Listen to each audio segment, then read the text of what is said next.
giving you useful and practical tips to help you make more money selling travel. This is the Art of Selling Travel podcast, and here to guide you through it all, your host, Glenda Beagle.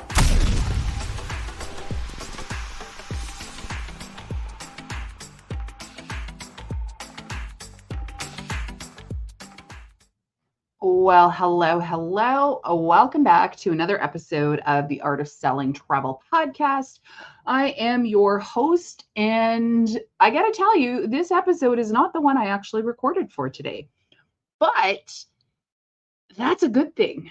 So I'm going to talk about what I originally planned on, and then I'm going to talk about something that I just put up on my stories as a random thought that came into my head that I have since discovered is not something other travel advisors know about. More importantly, the agency owners. So let's get going. This week was going to be all about the dreaded unsubscribe. I did a launch for Curious to Booked last week. We brought new people into the program. I'm so excited to work with them. Oh my heavens, you guys, the energy in there, you've got to check it out next time it's open, because I love getting to coach. I love getting on those coaching calls.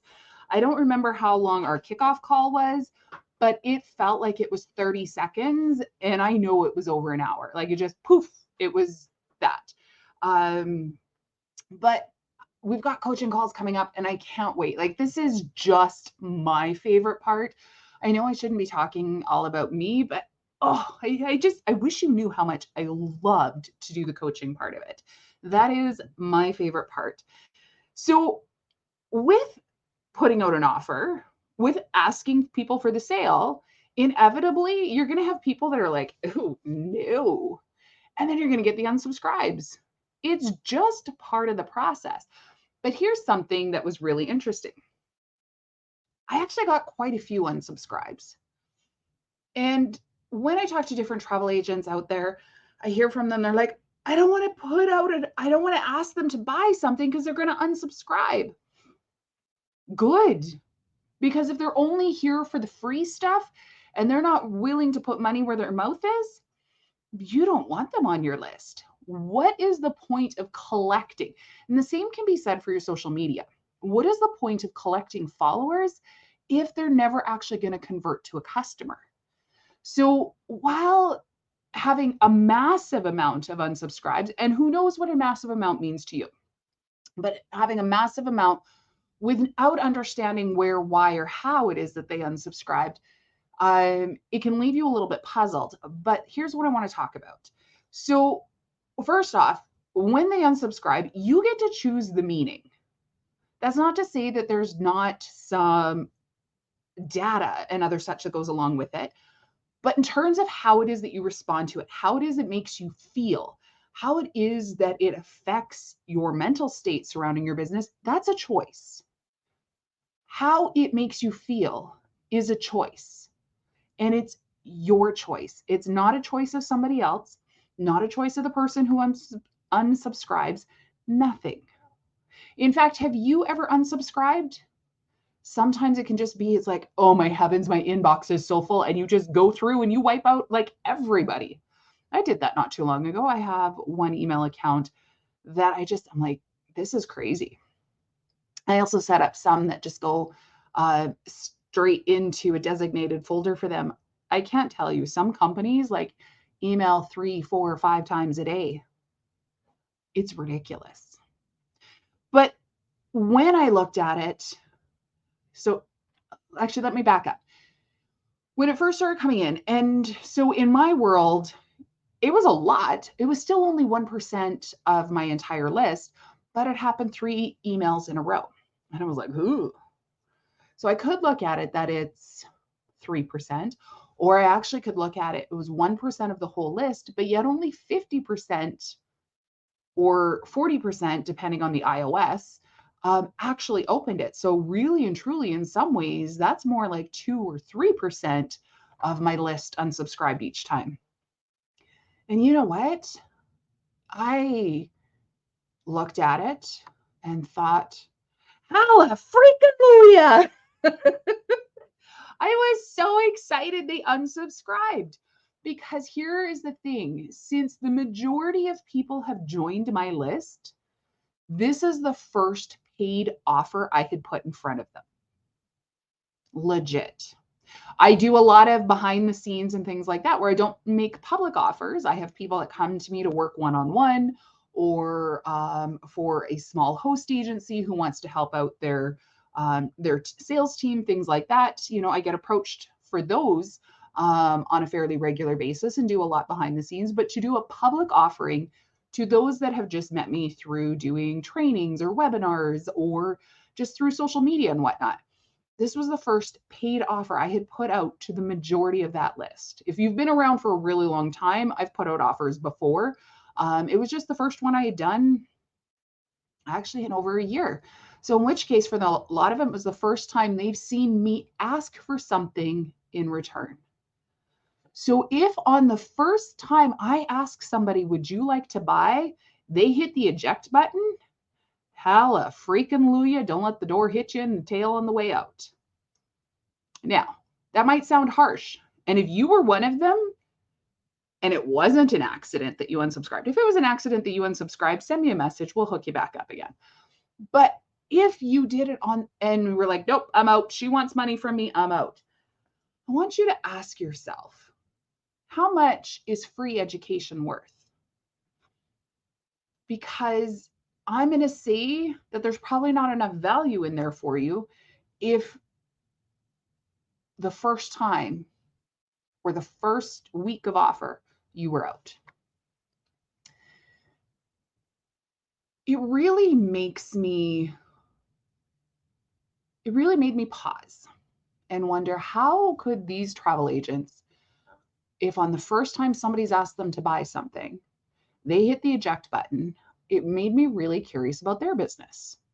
Not gonna lie, might have turned into a little stalkery. Okay, not really, but you know what I'm saying.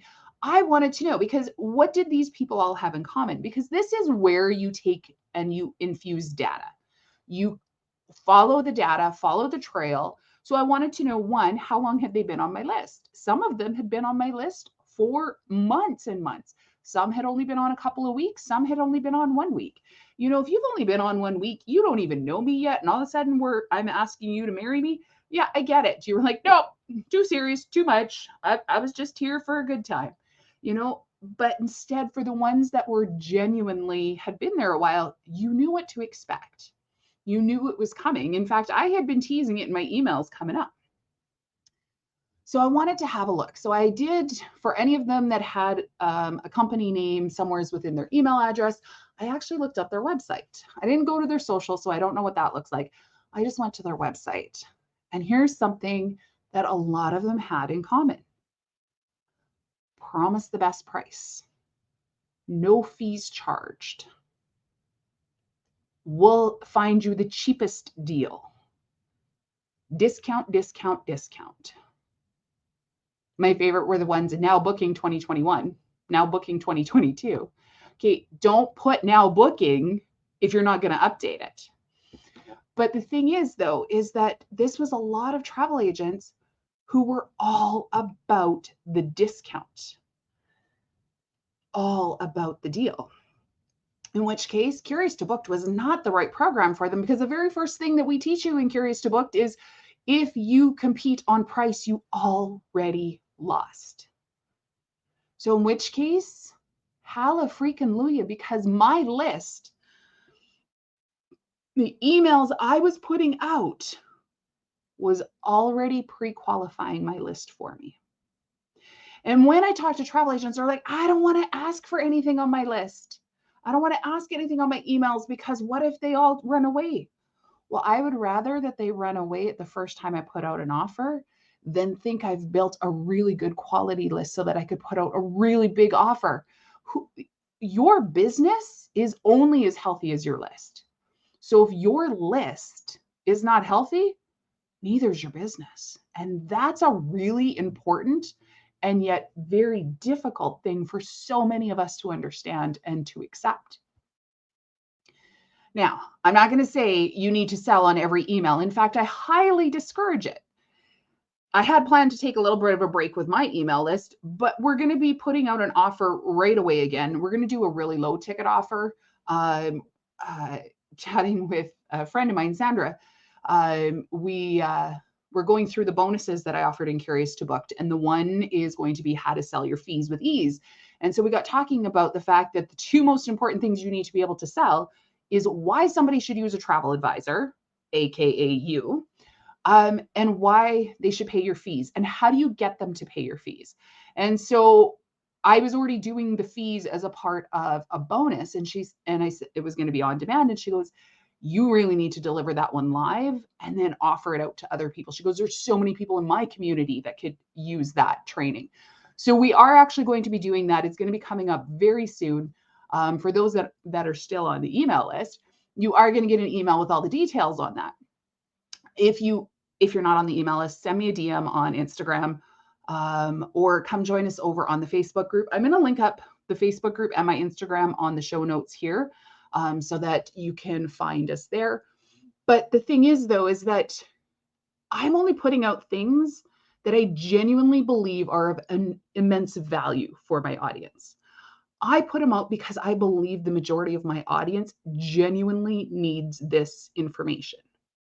That's what should be in your emails as well when you're getting to a point that you're putting out an offer. It should not just be what discount can you put out, how cheap can you make it, this, that, the other. But you want to build your authority within those emails. You want to make sure that they're opening them because there's something good and juicy in there. I have a great juicy nugget that I'm going to put in this week's email. I just got to make sure it gets in there. And so it's just making sure that you're doing all of those things so that people want to open it. And then when you do have something that is so phenomenal, maybe you've put together a group on a river cruise that you want to sell a group space.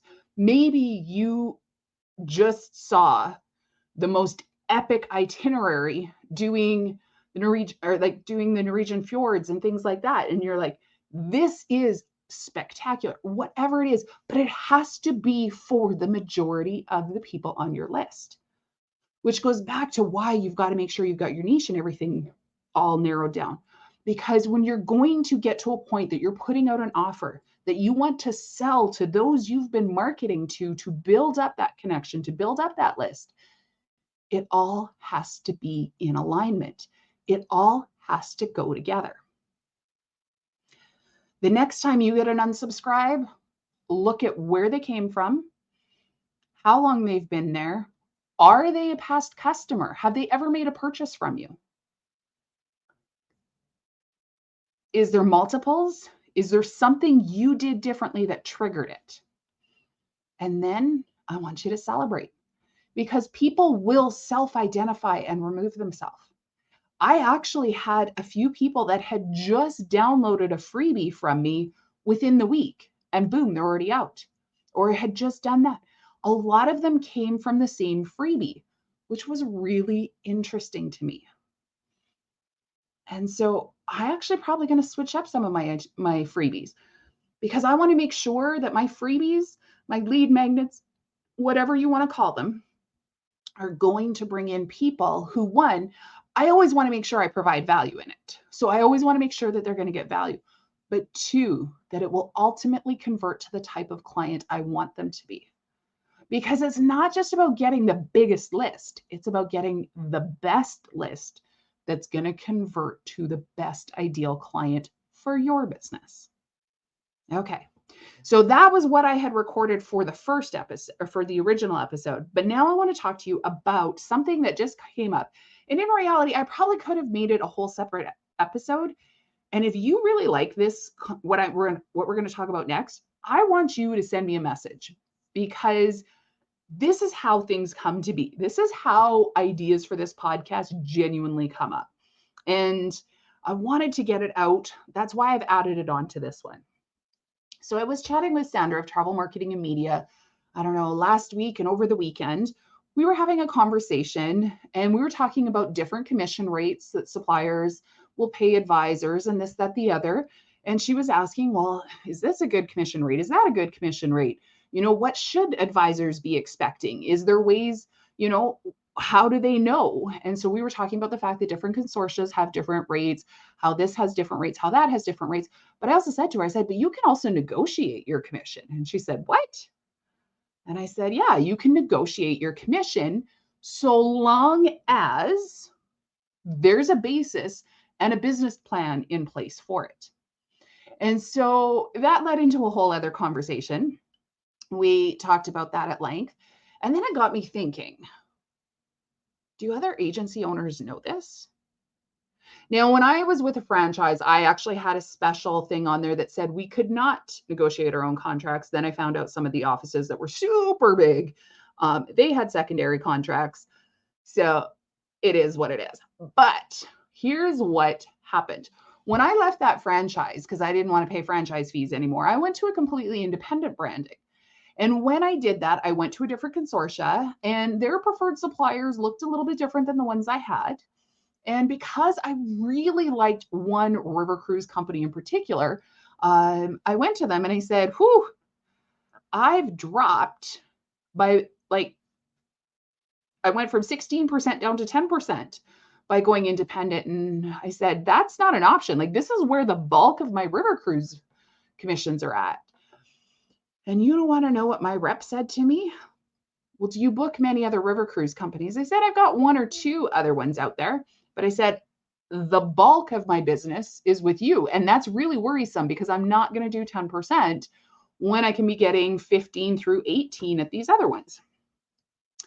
And so she said, let me work on it. She came back and she goes, I'll tell you what, if you promise to make us your first choice, we understand we won't always be the only choice, but you promise to make us your first choice, we'll move you back to the 16%. And if you grow your sales to X amount, we'll even bump you up again. Great. Sounds good. What if that's all it took? If you're an agency owner, small agency owner, and you've never negotiated your commissions outside of what your supplier or what your preferred supplier agreements are through your consortia, it might be worth a phone call. Now, it's possible that what you need to say to them is, how far am I from hitting the next target where I can move my commission? Because some of them have predetermined tiers, in which case you need to be working alongside your business development manager to find out how far it is that you are from that. You need to talk to them, because what if the tier moves you up by 2% when you hit 100,000 in sales? But if you're not 100% aware of that, what if you're at 97,000? What if one more booking gets you a retroactive 2% increase across the board? What if by booking one $3,000 vacation, you get an additional 2%, $2,000 on everything you sold up till now this year? Is that not worth a conversation? What if it was like a 5% difference? There's a lot of money being left on the table because we don't know where we're at, because we haven't had those conversations. Some suppliers may even say, tell you what, we could do this on a trial basis. For 1 year, we will increase your sale, or we'll increase your commission, but in return, to keep it, you need to increase your sales by X amount. Would that not make it more advantageous for you to go out and find new independent contractors or more staff to take on to feed that? Would it not then benefit you to increase your marketing to promote the type of travel? I'm not going to say promote the supplier, but to promote the type of travel that that supplier does. Let's just use River Cruise as an example. What if you were going to go from 10%, let's say it's $100,000, go from 10% on 100,000, which is 10,000, to 16%, which is 16,000, $6,000 more just by having a conversation. But more importantly, if you have that conversation and you can redirect your attention just by doing that without changing anything else, you have an extra $6,000 that hit the bottom line. You could actually take 3,000 of that as profit. You could take 3,000 of the other half, put it into ramping up a marketing campaign to grow your river cruise that much more. And then what if that got you to the next target, where now instead of 16%, you were making 18 or possibly even 20%? What if you could take your commission rate from 14% up to 22%? Did you know some companies pay that? If you don't ask, what will it take? Then you're not going to know that that's even out there. I'm not going to say do it with every supplier, because here's the thing. If you are only selling them once or twice a year, it's not advantageous to them to ramp you up. But if you can show a consistent pattern and you say to them, you're one of our top 5 suppliers, you're one of our top 3 suppliers, what can we do to make this a mutually beneficial relationship? I'm looking to do this. I'm going to be looking for a river cruise company or a cruise line or a land supplier or whatever it is that becomes our number one. What are you able to offer us? Now, obviously, the smaller the company, typically, the easier it is to get this because you're dealing with people who deal with the owner, and it's not all shareholders and this and that and other such. But there's things that are out there. What incentives can you create? What opportunities are there? I was telling the story on the stories. That's actually why I decided I was going to release this episode, because even on the stories, I'm like, yeah, I have a great episode tomorrow on unsubscribes. And then I got flooded with comments in the DMs of, I had no idea I could do this. I had no clue this was a thing. And, we're not talking about the agencies that are 50 or 100 or 200 or 300 advisors. Although if you are one of those listening and you haven't renegotiated or discussed negotiations, that's what the big guys are doing. But when I was negotiating for a higher river cruise commission, at that point, I think we were down to a team of only like 3 people. Even though at one point, because when I'd gone independent, I was down to a team of 1 because I had pushed almost everybody off the team because I knew I was transitioning my business model. But I knew what my personal sales were. And so you've got to know what your numbers are. Ask what their version is, go with work with yours. The conversation can start as simple as, hey, I'd love to have a conversation with you about my numbers. Could you send me what my numbers are? Because your tour operators, your cruise lines, everything else, they can pull a spreadsheet and they can send it to you. So you will then be working with the numbers that they're working with.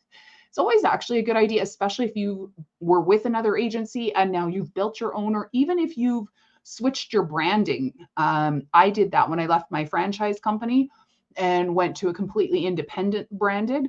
Not all of my numbers transferred. So I needed to make sure that followed me and things like that. But you want to have them go through the numbers and then say, okay, what are you seeing as trends? I want you to really lean on your business development manager. I want you to really have a conversation with them and say, what's it going to take to get us to another level? What are you seeing that others are having success in?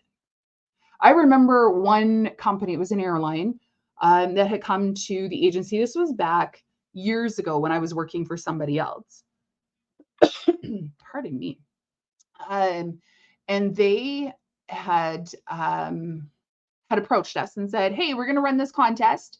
If you do, I don't remember, I think it was like a 5 or 10% increase, then we're going to give you some swag. If you do this, we'll give you this. And if you do this, we'll give you this. And when it was done, we all got really nice swag. I think I still have the fleece jacket that I got from them with their logo on it. But we all got to pick our own color. We got to pick our sizing. It was nice swag. It wasn't like thanks for a pen. It was really nice swag. And then ultimately it was supper for the office. So I think they gave us a $500 gift card to a restaurant because it was, it worked out to about $100 a person or something like that. I don't remember. This was a few years ago. because yeah, it was a lot of years ago because I was working for somebody else. Anyway, I'm competitive. Okay, like a lot competitive, like super a lot competitive. So if you put a challenge in front of me, like you put in an external sales goal, not an internal, I'm not as competitive with myself, but you put something external, I am on it like Donkey Kong. Like that is just my jam. So I made up one of those thermometers, and every time there was a sale, I filled up that thermometer, like how they do the thermometer with the fundraising and they fill it up. I don't know if they still do that, but that's, I'm old. But anyways, I recorded it, and the rep was like, holy crap, you guys are doing it. You're doing it. You're doing it. And then my favorite part is at the end, he's like, you were the only agency that did it. And I'm like, oh, I don't get it, because why didn't everybody else? And he's like, yeah, in fact, some of them, their number is dropped. I'm like, wow, that's fine, because, well, they were dropping, I was picking up, and we went through it and we won this contest. And then, of course, they came back and they're like, if you increase your sales again the following year. Now, it was harder, but if I recall correctly, we beat that one too. But keeping in mind, we had to increase our sales by 50% year over year. And now they came back and we were at 150 of what we had been 2 years ago. There's incentives that are out there. Companies are giving these away. If you're not having conversations, you're not a part of that. You're going to miss out, and somebody else is going to get your money. It's okay to like money. I actually had a conversation with somebody in the DMs this morning. Because I guess on my stories, I think I said, I like money. I'm motivated by money. That, it's not an icky thing. And so the response was, it's okay. I like money too. I like to see where it's going to take me. And absolutely, if you want your business to grow so you can have the lifestyle you want, so that you can travel to the places you want, so that you can give back to your community the way you want, guess what? You need money. It's okay to like money. It's okay to negotiate for more money. Maybe you are an independent contractor with a host agency. It's okay to ask, what's it going to take to get me to another level? Keeping in mind, when you ask, what's it going to take, what are you also willing to give up? Sometimes that means you're willing to give up all the support. When you're first new, a lot of host agencies that pay really high commission are going to give you very little to no support. That's part of how they work out their pricing, because they want to make sure that they're getting their investment covered as well. So when you're joining, find out what kind of support they're going to give you. And as you are getting fluent and you are getting to be a real rock star advisor and you're not needing that support anymore, ask what it's going to take to get you to move up. Because when you don't need that support, you don't need to be paying them for it anymore. But when you're first starting out, absolutely, there's something to be said for that. So that's what we're going to leave this week with. I'm going to wish you a happy week of selling. Join me over in the Facebook group. Connect with me on Instagram. I can't wait to have a conversation. And if there's something that you think, well, I wish I would have known that, send it my way, because there's a good possibility somebody else who listens to this podcast is going to be at a point where they don't yet know that. People didn't know that they could go to a supplier and negotiate their commissions. I'm not going to say it works every time, but what does it hurt to ask? Okay, happy selling. We'll see you next week.